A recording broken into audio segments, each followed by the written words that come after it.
ముచ్చటగా మూడోసారి హ్యాట్రిక్ విజయంతో సొంతంగానే కేంద్రంలో ప్రభుత్వాన్ని ఏర్పాటు చేస్తామని ధీమా వ్యక్తం చేసిన బీజేపీకి లోక్సభ ఎన్నికల్లో తీవ్ర ఎదురుదెబ్బలు తగిలాయి. ఈ నేపథ్యంలోనే మోదీ నేతృత్వంలోని బీజేపీ రానున్న రోజుల్లో జరగబోయే 3 రాష్ట్రాలు, ఒక కేంద్రపాలిత ప్రాంతం అసెంబ్లీ ఎన్నికల నేపథ్యంలో తీవ్ర సవాల్ ఎదుర్కొంటుంది. దీనికి తోడు ఇటీవలి బడ్జెట్ మధ్యతరగతి వర్గాలకు వెన్నుపోటుగా మారిందన్న అభిప్రాయాల నేపథ్యంలో బీజేపీ పరిస్థితి కత్తిమీద సాములా తయారైంది. ఇటీవల ప్రవేశపెట్టిన కేంద్ర బడ్జెట్పై మధ్యతరగతి వర్గం తీవ్ర నిరాశతో ఉంది. దీంతో బీజేపీపై ప్రజల్లో తీవ్ర ఆగ్రహావేశాలు కలిగించింది. రాబోయే అసెంబ్లీ ఎన్నికల్లో మోదీ నేతృత్వంలోని బీజేపీ భాగస్వామిగా ఉన్న మహారాష్ట్ర సంకీర్ణ ప్రభుత్వాన్ని మార్చివేయాలనుకుంటున్నారని గ్రాఫిక్ ఆర్టిస్ట్ నామ్దేవ్ కట్కర్ అనే వ్యక్తి అభిప్రాయాన్ని రాయిటర్స్ వార్తా సంస్థ తన గతంలో ప్రస్తావించింది.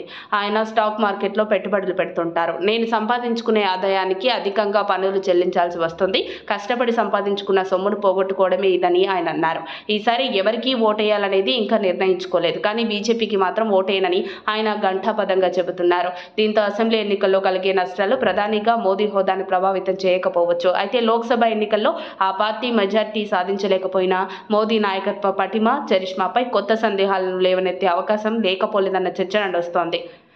అసెంబ్లీ ఎన్నికల్లో బీజేపీ పరాజయాలు మోదీ నాయకత్వంపై ప్రతికూల ప్రభావం చూపుతాయని ఢిల్లీకి చెందిన రాజకీయ వ్యాఖ్యాత ఆరతి శరత్ పేర్కొన్నారు. గత ఎన్నికల్లో ఇప్పటికే బీజేపీకి మెజార్టీ రాకపోవడంతో ఆ పార్టీలో నిరాశ ఉందని అన్నారు.